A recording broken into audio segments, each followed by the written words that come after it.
towards the one, the perfection of love, harmony, and beauty, the only being united with all the illuminated souls who form the embodiment of the Master, the spirit of guidance. We take these sacred syllables from the mouth and blow them into the hand. We see that there as light, and we use that to pour over and through our being, this gesture. So take your hands and lift them, and then let them go over your auric field. So today, the subject is the relationship between willpower and God power. And I'm going to get to that, and I'm going to illustrate it with a story about St. Patrick, since this is St. Patrick's Day. You notice I'm wearing my green. I would really be remiss if I didn't mention this great saint. I don't know if you know, but I'm going to ask you, did you know that St. Patrick's was a 5th century Romano-British Christian missionary? My grandmother always said, who's from Italy, you know St. Patrick's Italian. So here it says Romano-British Christian missionary. And he was the Bishop of Ireland. And did you also know that according to his own autobiography, which I believe was written in Italian or Latin, it seems like that title's there, but the English is The Confession of Patrick. When he was 16, he was captured by Irish pirates. And he was living in Britain, and he was taken into Ireland into slavery. There he worked as a shepherd, and he was outdoors, and he was isolated from other people. He was lonely and he was afraid, and so prayer became his companion, and he became more and more attuned through nature and through his prayer to God, we could say. Well, Patrick, as I said, lived for 6 years, and he did escape, and he returned to Britain. When he was there, he received this dream. And in the dream, the story is a couple different ways. In one dream, you'll say an angel delivered a letter to him, and then the other one would just call it a revelatory dream, that an angel appeared to him.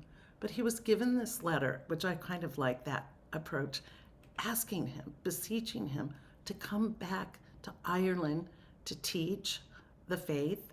And not only that, but we hear those tales of driving the snakes out of Ireland. And to tame the demons. So he had some special powers, you might say. It was also said that he raised, they counted them, interestingly enough, 33, they said men, maybe there were women amongst them, from the dead. So he had very special qualities, like Jesus, in a way. So, but can you imagine how difficult that might have been for Patrick to receive this, a mission from God, you could say, to go back to Ireland where he had, been captured and lived as a slave. But nonetheless, he took up religious studies, and he studied for 15 years before he was ordained. And then he went back to Ireland. And I put myself sometimes in the place of those, I was raised Catholic, so I always heard the stories of the Christians that were sacrificed for their faith. And I think how St. Patrick had such great faith and reliance to surrender to God's will, which is part of the subject for today. And it couldn't have been easy for him to return, but he did nonetheless. And this he did by aligning his personal will to God's will, which we'll talk about today.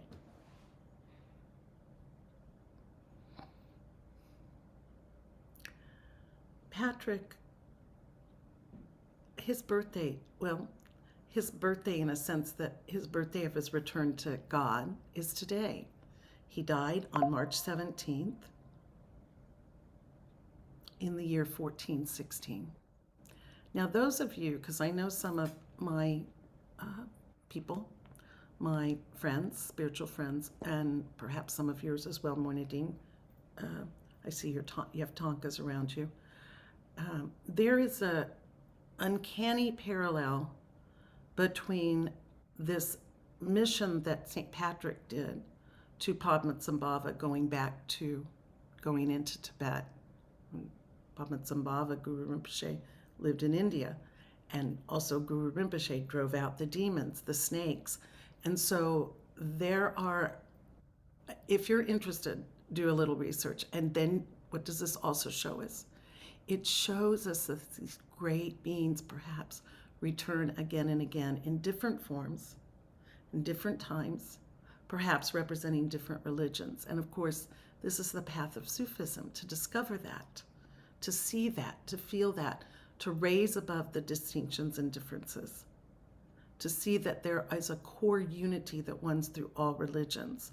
And so that's, those of you that are new, I would like to also let you know that.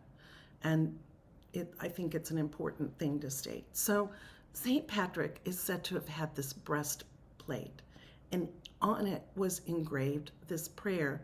It's a very long prayer, so I'm only going to say a few words, but it will show you the aspect of surrender and this understanding that uniting one's own personal will with God's will, the power of that, because what he accomplished in his lifetime through his great faith. The prayer goes like this: I arise today through God's strength to pilot me, God's might to uphold me, God's wisdom to guide me, God's eye to look before me, God's ear to hear me, God's word to speak for me, God's hand to guard me, God's way to lie before me, God's shield to protect me. Short prayer. And I'm online, you know, if you're subscribed, and I think Moinadine can circulate this as well, this this prayer will be within the study guide. So, you know, if that's something that interests you, you could kind of, you know, pirate that and use it as a short prayer every day. I think it's a powerful one and a beautiful one. And I should also mention that, and some of you know Murshid Mariam Baker. She has a very keen interest in the whirling dervishes, or we should say Jalaluddin Rumi. Some of you know most Sufis know his poetry, but some of the newcomers probably do as well. And she's shared with me a prayer that's so very similar to this that it is said that Jalaluddin Rumi said every day. So again, these things transcend time, space, religion. Okay. Excuse me, I'm going to take a little sip of tea. I got a tickle right before we started. So I also will mention a person's name. His name is Hazrat, or his name is Inayat Khan. We use the word Hazrat before that because it's an honorific term for someone that was a great teacher, but that has passed into the other world. So according to Hazrat Inayat, is his first name, Khan is his last name, willpower is not power, but it is all the power there is. All the power there is. How did God create the world? By will. Therefore, what we call willpower in us is in reality God power. A power that increases, listen, a power that increases by recognizing its potentiality and proves to be the greatest phenomenon in life. Okay, I'm going to read that again because I think that's key. I could probably stop class here if you really take this in. God power, a power that increases by our recognizing the potentiality and proves to be the greatest phenomenon in life. Inayat Khan, who I also call Murshid, which means most senior teacher, Murshid goes on to say, if there's any secret behind the mystery of the world of phenomena that can be learned, it is willpower. It is it is by willpower that all we do physically and mentally is accomplished. Everything we do comes from that. It is not the body that makes us stand up. It is our willpower. I think I'll stand up and go into the other room. Will. It's not the strength of the body that makes me, you, us, move about. It is willpower that is holding the body and making it go. Man has been able to accomplish tremendous things by willpower. Success and failure are its phenomena.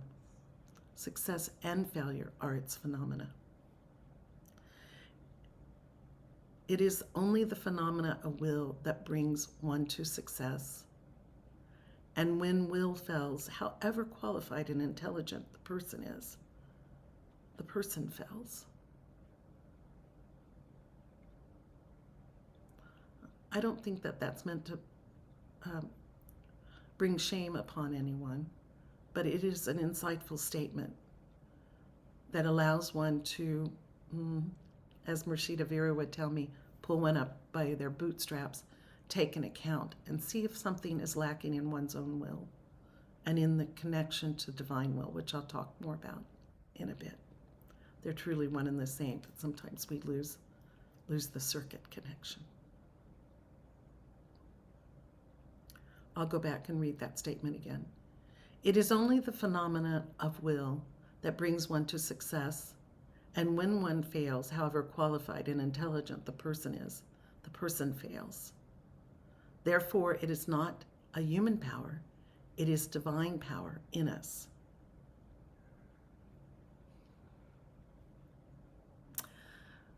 Inayat Khan goes on to say, now coming to the question of what willpower is made of, in poetic words, he's going to explain it from different points of view. In poetic words, willpower is love. In metaphysical terms, love is willpower. So it goes back and forth, one and the same. One coin, two sides. If one says God is love, this means that God is will. I mean, think what you've accomplished in your life through the power of love.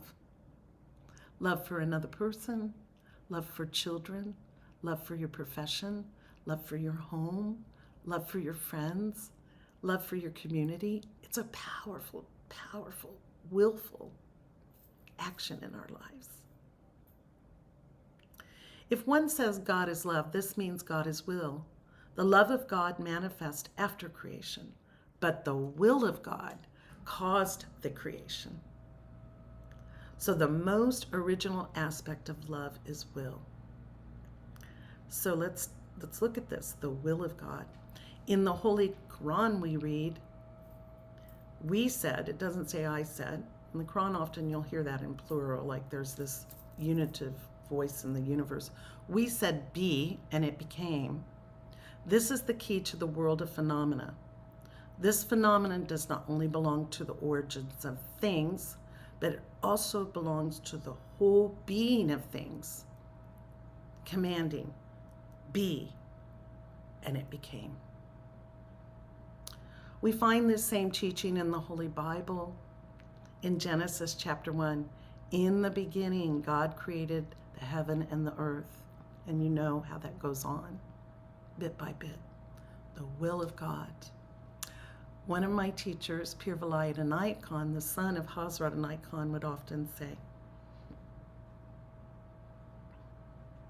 God created us and all of creation so that God could see and feel and know him, herself. That it was an act of love. It was act of birthing us as a reflection of that love.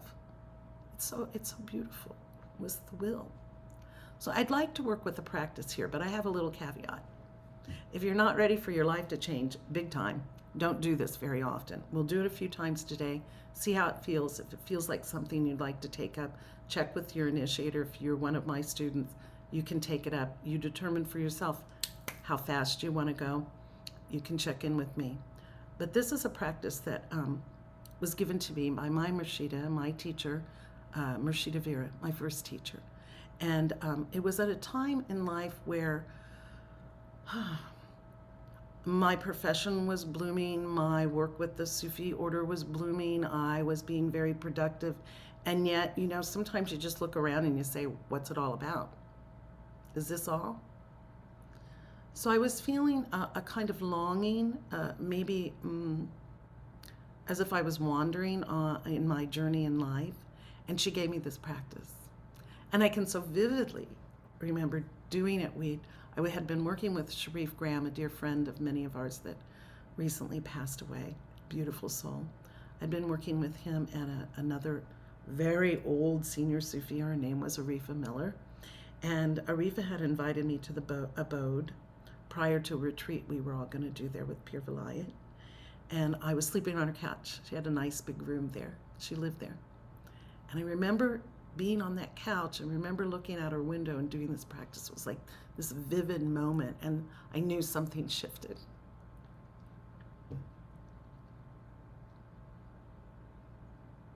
So just be mindful. It's a beautiful practice. It will help get you on the course of your life in a way that you can't imagine. So the practice is Kun, K-U-N is the word, K-U-N. Maybe Gemma, you could write this in the chat for us. K-U-N, next word, Bismillah. And I'll spell that, B-I-S-M-A-L-L-A. What do these words mean, and why do we say them in these languages? It's like Om, sacred Om. It's like Shanti, Shanti, Shanti. These words, it's like Yahweh. These words have been said for thousands upon thousands of years, and they contain these root syllables that activate centers in our body like English cannot. Now, English has been empowered by certain people, like Hazrat Inayat Khan. He taught in English, although it wasn't his root language. Mahatma Gandhi, Sri Aurobindo. They were trying to bring this power into this English language. But the power that resides in these more ancient languages, it's like we ride this current all the way back to the first utterance of that word, those syllables. And what happens? They write back to us with all the power of every single man, woman, and child that ever said these, and we attune to that vibration in the universe. Okay, so while the words sound unusual to us, there's a great power in saying them that way. Plus, it's very pithy. What I learned from my studies in Tibetan Buddhism is if you say Gate Gate Parsam Gate Bodhisvaha, this means gone. I'm gone. I'm gone beyond. I'm going beyond. I wish to go beyond the beyond. But it is the pithy manifestation of volumes and volumes of teaching on the Prajnaparamita, which is the teaching on wisdom of the mind. So this is another thing. So Kun means the act of manifesting, existing, or being. That's Kun.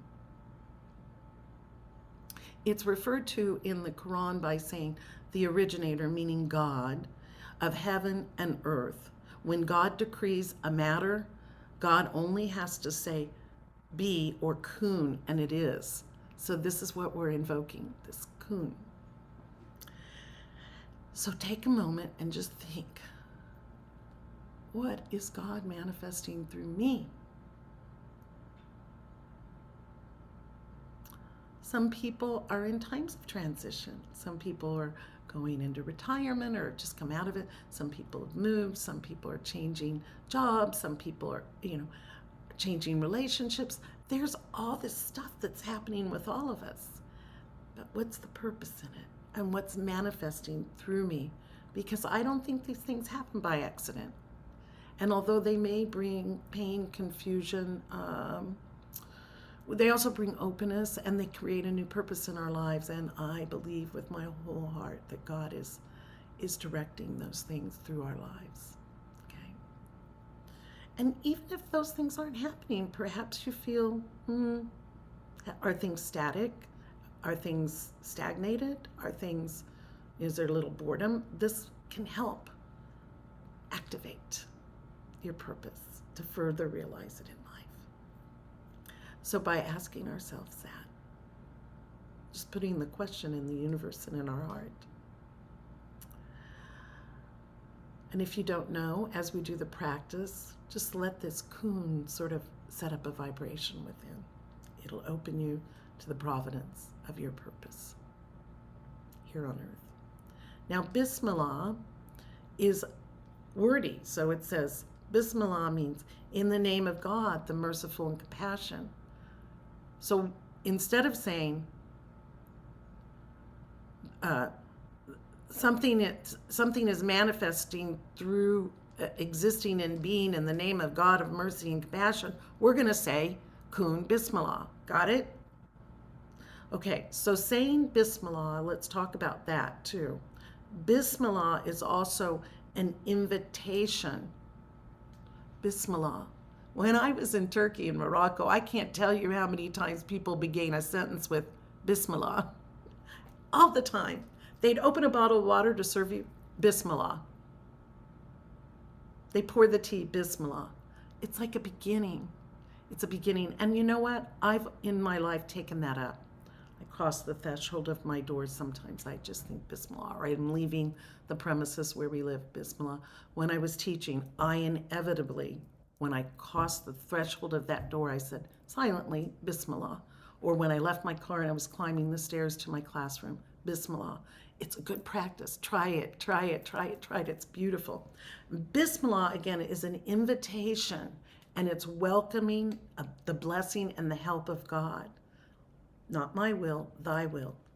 Not my personal will, God's will. I welcome the blessings of God into my life. And the help of God to bless our every thought, word, and deed. Yeah, that's a good one. There's a great story. I don't know if it was Shams or maybe Moinuddin knows, but there was a murid of a student, a Sufi student of Hazrat Inayat Khan, who was driving him in California when he'd come to the United States to teach. And I think this person probably liked to smoke a little bit too much, drink a little bit too much, and gamble a little bit too much. And of course they could behave when they were in front of his teacher, Inayat Khan. But he said to Inayat Khan, I have a concern when you leave how I will behave. And Inayat Khan said, well, I'm always here with you. You have to know that I'm standing right next to you. And whatever you do, you're doing before me. So this is kind of that way that we're doing this with God to bless our every thought, word, and deed. Bismillah.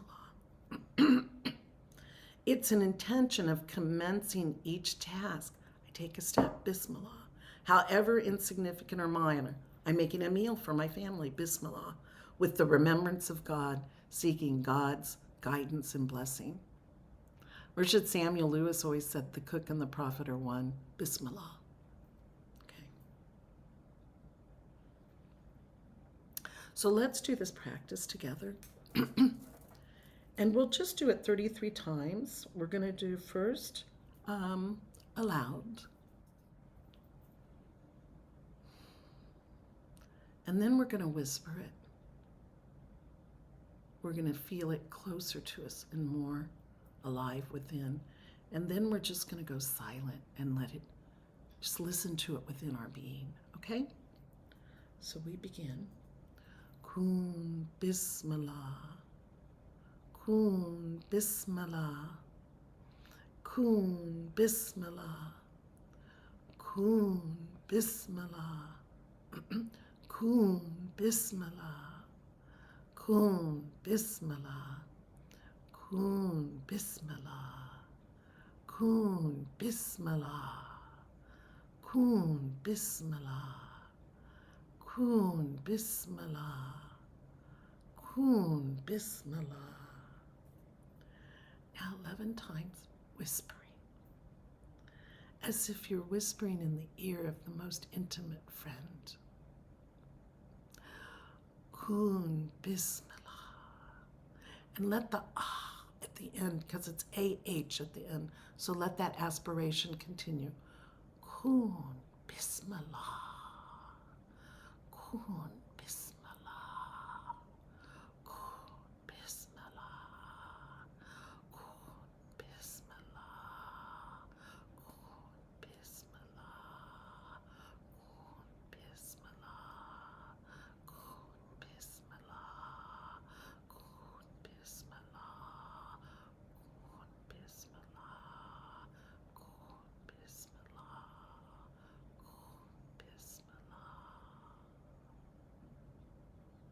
silently.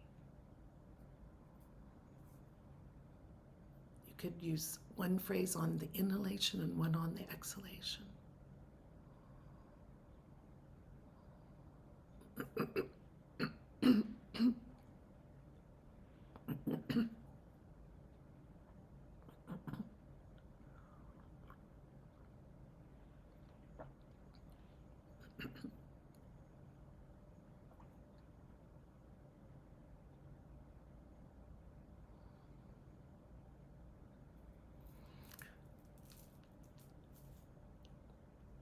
Kun Bismillah.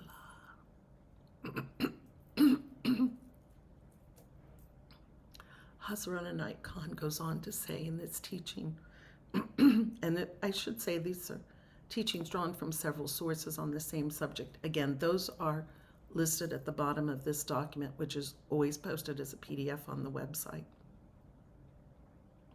Murshid says, we're apt to look at this whole creation as a mechanism, and we do not stop to think how the mechanism can exist without an engineer.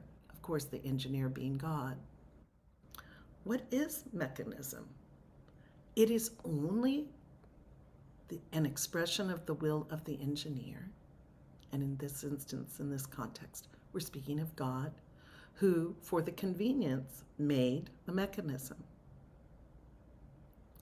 But we do not see the engineer, or at least I would say we don't think we see the engineer, because in one of our prayers it says, allow me to recognize thee in all thy holy names and forms.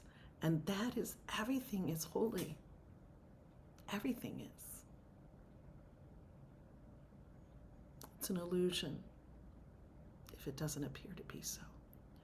And in people, that's when people are exercising their personal will against God's will. Think of that. I mean, we're not doormats, and we're not like puppets waiting to be activated. We have to do something, but make that the prayer. Make that the prayer. By today, may I be powered by the will of God. May it move through me. Show me the way. And I say that often. I will say that. Personally, I'll tell you. I say that almost every day. I'm not afraid of hard work, but show me the way. I'll do the work. It's like that. We're not just limp ragdoll, somebody waiting for someone to pick us up. No, I'm a worker. I'm willing to do the work, God, but show me the way. Let me align with thy will. Okay, back to this. But as we do not see the engineer before us and only see the mechanism, we involve ourselves in the laws of the working of this mechanism, and we forget the engineer, by whose command this whole mechanism, this whole world is going on. How did it happen? What do you think the Big Bang is? Who struck that match? The scientists that I know in my life are some of the most spiritual beings. When I taught at the college, they'd line up to come to the meditation class. And if you're at all attuned to the new physics, it's in their language as well. I mean, science is mapping onto the great spirituality of the world. So it's there, and we know it's there. So I'm going on with Murshid's teachings. A part of that will we inherit as our own divine heritage. Oh my God, think of that. A part of that will, capital W, we inherit as our own divine heritage. And it is our consciousness of that which makes it greater. And it is our consciousness of that divine will, that spark within our souls. That consciousness makes it greater. Now listen, please listen. This paragraph's also, in a nutshell, so important. It is the optimistic attitude towards life that develops the will. You remember, I've told you my favorite book as a child was The Little Red Engine That Could. And that little red engine, all those big locomotives were going by. But that little red engine kept trying to get up that hill. I think I can, I think I can, I think I can. Then pretty soon, I know I can, I know I can. It is the optimistic attitude towards life that develops the will. The pessimistic attitude reduces it. It robs it of its great power. Oh, I don't know. I don't think I can do that. I'm not going to be able to do it. I will be no good at that. Why should I even try then? I mean, think of it. It's in us. It's in us, but we have to kind of activate it. Okay? Therefore, it is, if there's anything that hinders our progress in life, it's our own selves. Now, I know that some of us fall, I've had depression in my life. Thank God it's momentary. But I've also known people that I've had to tell them, this isn't quite right. You need to go talk to someone. And so if you're feeling what Murshid is saying, more pessimistic, like, oh, what's the use? Oh, I don't want to even try or whatever, go talk to someone, a minister, a priest, a teacher, a therapist. We don't have to live like that. Okay? So I understand that. Just seek some solace somewhere and don't feel bad if you don't have these feelings right now. We all go through our ups and downs, but I'm not trying to shame anyone, and I know Inayat Khan wasn't, but he's trying to give solid advice to us, okay? So therefore, if there's anything that hinders our progress in life, it's our own selves. It is proven 1,000 times over that there's no one in the world who could be our own worst enemy to us than ourselves. For at every failure, we would see ourselves standing in our own light. And so, I remember it happened in Assisi, Italy. I saw it for the second time. The first time I saw it, I was in Switzerland. They grow these fields, huge fields of sunflowers. And maybe, Gemma, you've seen it there in Kansas.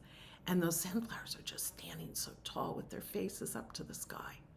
And as the sun moves, they start to move their little heads around. They're always facing the sun. And so Murshid says here, it's the failure of ourselves because we're standing in our own light. It's because we have our back to the light and there's a shadow before us. If the shadow's before us, we can't see that maybe there's a crack or a step there and we could trip and falter. No, turn towards the light. Turn towards the light. Let the radiance come in. I feel like I'm a Baptist preacher today. I've got some juice going. I hope you feel it. I hope it's coming through. The earth holds the seed, and the result is that the plant springs out and bears fruit. And so it is with the heart. The heart holds the seed of thought, and there also a plant springs out and brings the fulfillment, the fruit of fulfillment. Now, I'm going to tell you another little story. I always do these little sidebars, but I'm checking the time here. Some of you know me very well, and you know that I had established in 1996-97 a foundation to help Tibetan refugees. I'd been living in India, and I saw the journey that people were making to try to find freedom out of occupied Tibet, occupied by the Chinese government. And, they came into such a life of poverty. It was just unbelievable, what they had endured frequently in prison because they wanted to dare say the word Om, or they wanted to have a picture of their spiritual leader, the Dalai Lama. I met them. I've talked to them. Some of them have testified before the UN Commission on Human Rights, but many of them didn't get that opportunity, so there are a few spokespeople. I can't even tell you. It can literally make me weep, and I do. But I carried the stories of many, and I said, I can't just keep. Why am I learning about this? God help me. So what did I do? I started circumambulating the Dalai Lama's temple.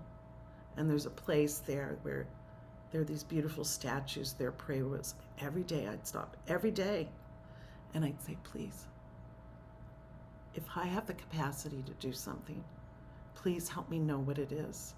And if I don't, please don't harden my heart, but uproot what I'm learning and seeing and feeling here. And you know what? We created a foundation called Gamse Sokpa. So I go to Rinpoche, my Rinpoche, who was one of the teachers. He was the tantric master for the Dalai Lama. They were very close. And I was very privileged to study under his care and live in his monastery. And I said, Rinpoche, I have this idea. I don't want to do something to help. I'd like to create a sponsorship program and maybe find other ways to raise money to bring back here to help. And he said, it's a very good idea. And I said, but how? He said, you plant the seed, just like here. The heart holds the seed of thought, and also the plant springs out and brings fulfillment of fruit, or the fruit of fulfillment. And he said, plant it in your heart, pray. You may not even know the direction or how it's going to happen. Just keep it there.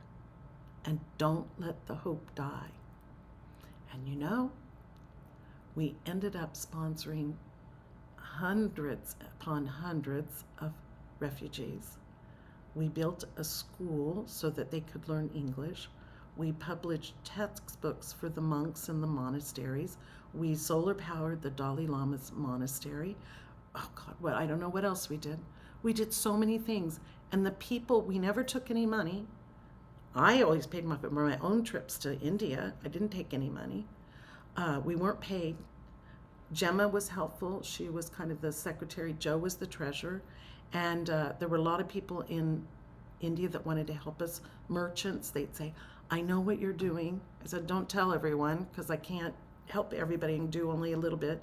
We want to help you with giving you merchandise at a very cheap price from our shops. These were shopkeepers that were settled. And you go sell it and make money. So we would do that. We would transform our home into a Tibetan bazaar to raise money. And that's how we did these other projects outside of sponsorship.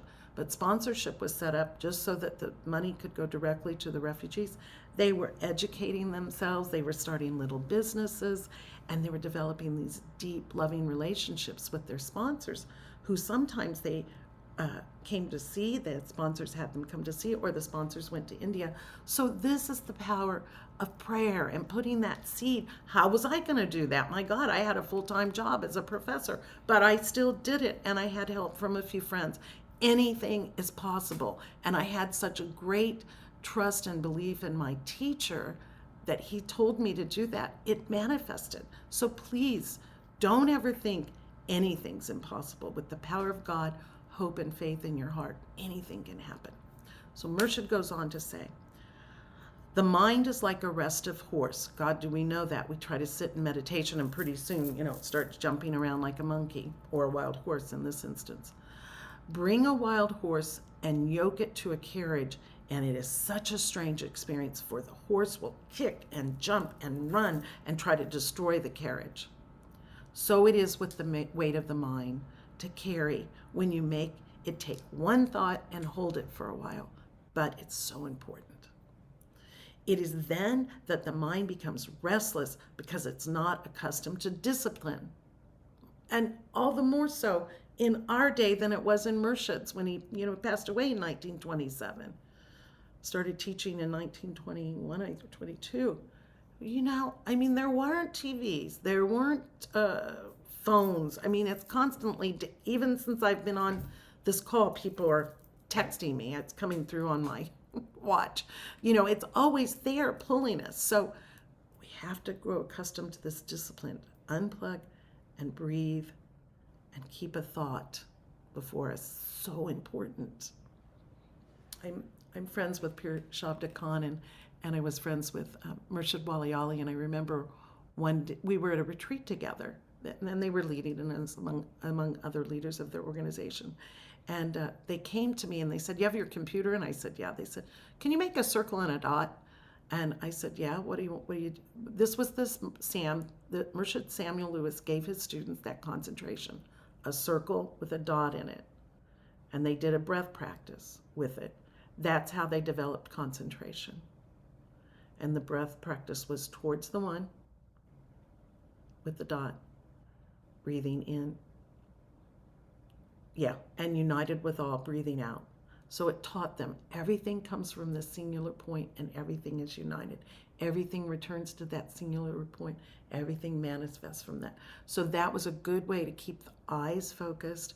You know that if you've worked with healing at all in the healing order of the Sufis, the keeping the eyes still helps with concentration. I do especially. I'm very visual, so my eyes move around. I have to make, and that's why when we meditate, especially in traditional Buddhist meditation, we cast the glance down the tip of the nose and keep it focused because it helps focus the mind. Okay. Where am I? Where am I? Where am I? So it is a weight for the mind to carry when you make it take one thought and hold it for a while. It is then that the mind becomes restless, and because it's unaccustomed to discipline.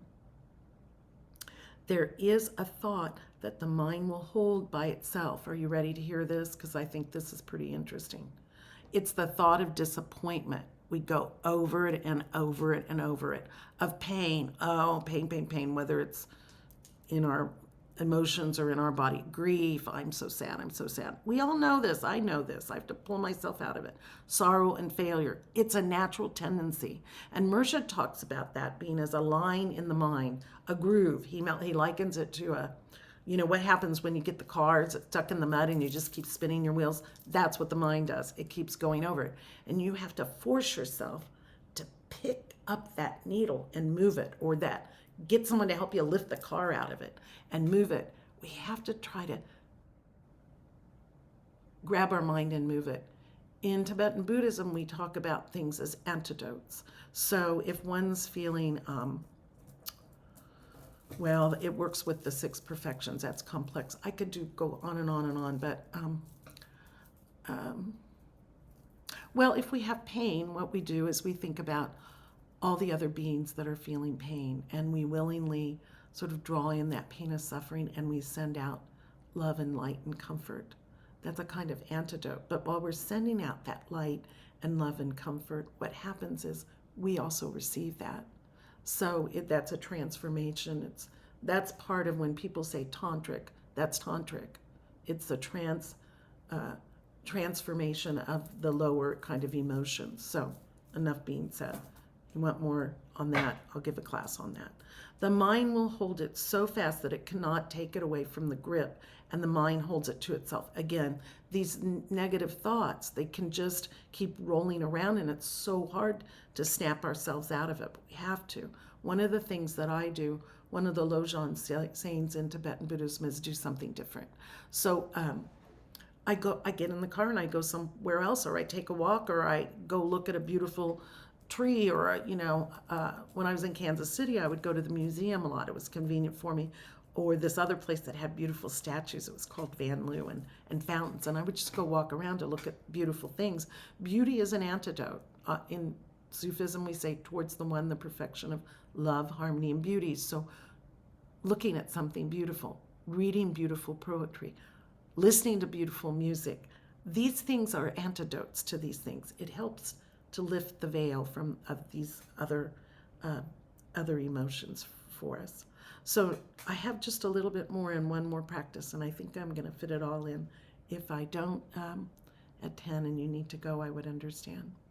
Once the mind is disciplined by concentration, by the power of will, then the mind becomes our servant. Once the mind has become our servant, then what more can we wish for? Then your world is your own. You are the king or queen of your own kingdom and queendom. So concentration. Focus. Inayat Khan goes on to say, discipline has a place in life. We don't always like it. We want to feel free. We don't want to be disciplined. But self-discipline, we know this as Sufis because we do it for ourselves.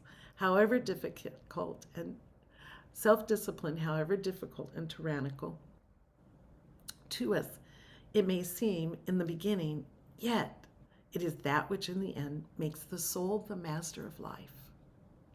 And here's the secret. Doing our daily practices is a discipline. Doing the breath practices, the prayers, and the given wazifa or mantra, if you will. This is a discipline. And what's more, if you can create a certain time of day to do them, that's a very good discipline. And many, many times, you've heard me say it, those of you that we work together, find a regular time for eating, for exercise, and sleeping. And I'm of the ilk that the earlier you sleep, the better, because I think restorative sleep is truly between like 9 and 12 at night. But, and the Dalai Lama, you know, he sleeps only from 9 to 3 in the morning. So that, and you look at how long and he's lived and how much he gives to others. So this kind of, we don't like it. It's like, I like staying up late. That's my time. No, it's good to just try something different. Okay, if it's working for you, keep doing it. If it's not, try something different. Okay, so here's the other practice. It's not part of the sacred names, but it is referred to often in the teachings. And you will find it throughout the Sufi message volumes. Let me take a little sip of water. These are two active principles, and at times they could be considered opposing principles. The words are kaza, and Gemma, maybe you help again. It's a Q-A-Z-A. And the other word is qadr, Q-A-D-R. Now, sometimes you'll see it transliterated with a K instead of a Q, so it could be K-A-Z-A and K-A-D-R. Well, what do these mean? These are Sufi terms, and they represent the two aspects of life. Kaza is the unlimited aspect of life. Everything is available to us. As mentioned, Murshid mentioned, the potentiality is there, but are we tuning into it? So that's one aspect. Kaza, unlimited potential. Kaza is the divine force that works through all things. Kaza animates the whole universe, and qadr is the free will of the individual. Kaza, as I mentioned before, kaza is unlimited and qadr is limited. Okay? So this universal aspect of power and this limited. Now, think about it. It has to become focused, just like the discipline. So this will of God has the potential to focus through each one of us. Okay? The trick is making that connection. Okay? That's why I use that picture of the Sistine Chapel. A little bit more, and then we'll do the practice, and then we're almost done. When the two powers of kaza, the universal power, and qadr, the individual power, are working harmoniously, things come right. But if they clash, that which is thought right by kaza will happen without regard to what qadr may think right or wrong. So there's this force that's constantly trying to manifest through us. Those who know this and harmonize their will with kaza, this unlimited aspect, with the universal will, begin to experience divine impulse. And they begin to feel every time what is and what is not harmonious. We get this inkling. It's like, well, that seems like a great idea, or that person seems like they're fun, but I'm not sure. Trust it. It may be that impulse coming through to protect you. If it happens enough times, you will really understand and trust it. One of my guides said that. You may think this is fantasy. You may think it's not true. You may think you're making things up. When it happens 1 time, 2 times, 3 times, maybe, when it starts happening 100 times, you really learn to trust it. So again, it's part of the training. It's part of the training. To such as these, there come fewer failures. To people that can understand and harmonize, there come fewer failures in life, and it becomes easier for them to swim with and not against the tide. Now, you all know that we live at the beach, And there have been, often we get warnings on our weather channel about these riptides. They're very fierce and they really draw you in, you know. And nonetheless, we go out in the water. But what is the antidote, you would say, or what is the way that you cope with it? You cope with it by relaxing. And if you do relax, you come to the surface, and eventually that tide coming in that also pulls you out will deposit you back on the shore. So it's like this, relaxing into the divine will. The other thing is you can sort of swim with the current. It may take you down the shore a bit, but you will eventually come right to the shore. So I'd like to work with these words, and we're going to use as a prefix before these words, Ya, Y-A. And Y is a respectful term. Since these are two powerful forces that work in our lives, we're going to give it respect. And so let's do this 33 times again, 11 aloud, 11 as a whisper, and 11 silently. But what we're going to do is we're going to move our head. We're going to consciously lift our head when we say Kaza, the unlimited, and we're going to start to lower it when we say Qadr. And Qadr is at the solar plexus area. Could also consider that the deep heart. And then we're going to lift again this Qadr, the individuated will, as we say Kaza. We're going to lift it up, and then we're going to bring it Kaza back down to Qadr. So it'll look like this. Yakaza, Yakadr, Yakaza. Let me think. I'm not sure that's right. Let me feel the energy. It may be Yakadr. That's how it's going to be. Yakadr, Yakaza, Yakadr, Yakaza, Yakadr. So lifting this divine will, raising it up to unite with Kaza, and bringing Kaza down to touch that Qadr. Is that clear? Yes. Okay, good. Thank you for the affirmation. Okay. So we're going to start with Qadr, raising it up, and Kaza, bringing it down, uniting. And of course, where are these 2 points united? In the heart.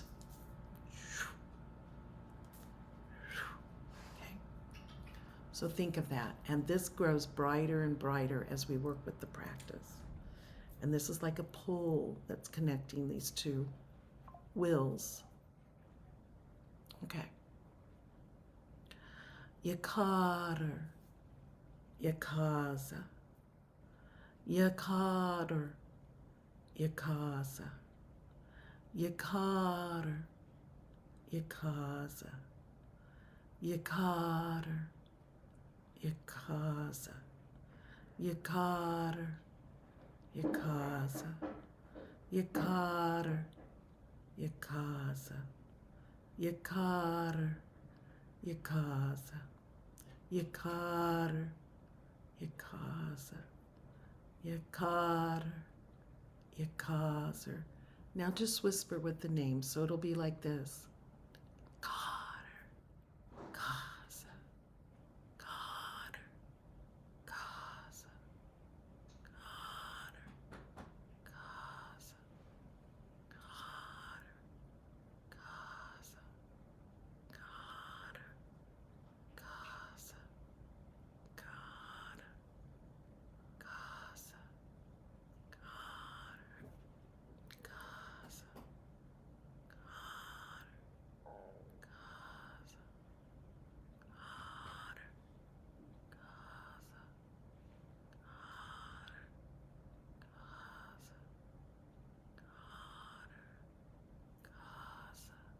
Just silently breathing in, lifting up on the in-breath, Qadr, and bringing down Kaza on the out-breath, depositing it into your being.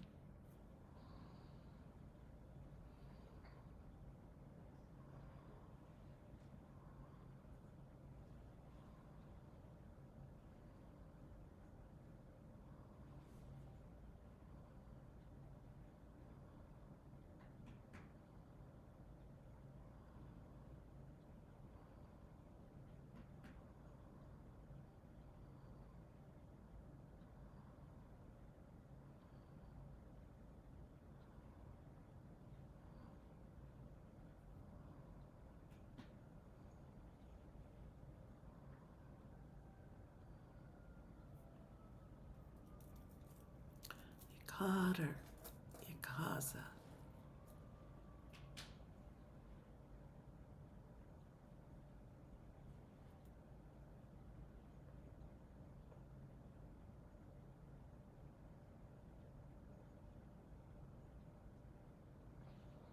Well, it's a little after 10. Is everyone ready to go, or do you have time for a short story? Sure, sounds good to me. Moinadine, a few minutes for a short story? Oh, sure. Yay. Short story. So this is a story, some of you know my friend Sri Karunamai, God rest her soul. And She'll be here Friday. Sorry? She'll be here Friday of this coming week in Phoenix. Karunamai Ma's deceased. It might be a different Ma that's coming. Oh, okay. I'm Yeah. sorry. That's okay. She was a trustee of the teachings of Sri Aurobindo, and she was a great music maestro. She wrote and sang beautiful ragas. She was classically trained. She was well educated and was the vice, they called it vice principal, but it was like the vice president of the School of Liberal Arts in Agra University. And she kind of renounced it all to go to live at an ashram, thinking that she would be able to sing her devotional songs all day and all night. Well, she was able to offer them at night in their temple, but she became an administrator because she had that skill also. So she, like Inayat Khan, renounced her music to some extent until she retired. And then people traveled from all over the world to meet her and study with her. And she also traveled the world. And I met her in 1990. So here's the story about human will and divine will. So we were traveling together. We traveled both in the United States and in India. On this occasion, we were in Calcutta. And I don't know if any of you know Sri Ramakrishna. Of course, he's deceased many, many years ago, but he wrote this beautiful text, and it's quite hefty, but it's very illuminating, called The Gospel According to Sri Ramakrishna. And I had been reading that text before I went on this pilgrimage. And it happened, and we were with a group of women, but she and I kind of would split off often, and we just kind of had a very wonderful connection. And such was the case. We arrived in Calcutta, and we had done some work at the missions of Mother Teresa. And this evening, it was an evening, we were at this most beautiful, exquisite temple complex of Sri Ramakrishna. And the way some of those complexes are built is there's a center courtyard, and on the outside, which is kind of a promenade, and on the outside are small, I don't know how to explain it. They're very small temples, maybe for just one priest and a few people to sit in, and offerings are made, in those. And so we had come from the main temple, which was very big, and it had a statue of Sri Ramakrishna, and they were fanning it with peacock feathers and chanting. And sometimes it can get quite active. And so we were seeking some solitude, and we walked out. It was a beautiful evening. It just seemed sort of perfect moment. And just as we came upon a rather large, but not taller than us, place in the center of this very large courtyard, everything, it was like this stilling moment, you see that in movies. And all of a sudden, all these, as if someone was taking a robe full of beautiful jasmine flowers, began to descend upon us, and the air was filled with jasmine flowers. And Karunaji, as she often would, she'd go, "Oh, pay attention, pay attention. We are united with the universal will. Everything is in harmony in this moment." And then she read, because it was in Sanskrit and Hindi, that the very place we had stopped was the place where Sri Ramakrishna had received his enlightenment. How did that happen? In quite a violent way, apparently. His teacher, Sri Yukteswar, there was a shard of glass on the ground. And you hear about those stories of the Zen master that slaps you with a stick to kind of startle you and wake you up from slumber. Well, in this instance, as the story goes, Sri Yukteswar picked up this shard of glass and he jabbed it into the third eye of Sri Ramakrishna. And at that moment, he opened to the universe and received his enlightenment. Well, nothing quite that dramatic happened to me, but what I do know happened was Karunaji, she became like Sri Yukteswar. She grabbed the back of my head and she poked her finger as hard as she could as if she was going to go through the back of my head, right in my third eye. Now, I can't say that anything really happened, although it felt like such a blessed moment and there was a moment of light. But, it was just that moment where everything seemed still, everything, even the loud chanting, seemed to go away. The jasmine flowers and the scent came down upon us just like this gentle, and there it was this perfect moment because we were there where Ramakrishna had received his enlightenment. So that's what I'm talking about. We had been tuning to each other and to the atmosphere of the places we had visited. We had the opportunity to visit many holy people, and it was advantageous having her with us because we saw all those holy people. Otherwise, we would have been in a waiting room getting tea and cookies somewhere. But because of her personality and people knew her, it was an entree into these beautiful meetings with beautiful beings. But yeah, I just wanted to share that because it was just, watch for those moments. There's something gets very still and you notice a leaf fall in a particular way. Take it in, or there's a particular sound or a scent all of a sudden that comes in. These are special moments. Let them be blessings that fill your being for remembrance. I do believe that these are things that, they live in our soul. And I feel that as we're leaving this earth, these memories flood us and come back to us to help uplift us. So let them do that for you.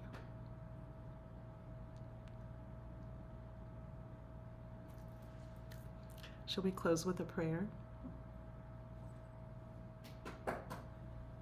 We will say this prayer of Inayat Khan's, that he says each line is a living metaphysical reality. It's called Khatum. O thou, who art the perfection of love, harmony, and beauty, the Lord of heaven and earth, open our hearts that we may hear thy voice, which constantly cometh from within. Disclose to us thy divine light, which is hidden in our souls, that we may know and understand life better. Most merciful and compassionate God, give us thy great goodness. Teach us thy loving forgiveness. Raise us above the distinctions and differences which divide.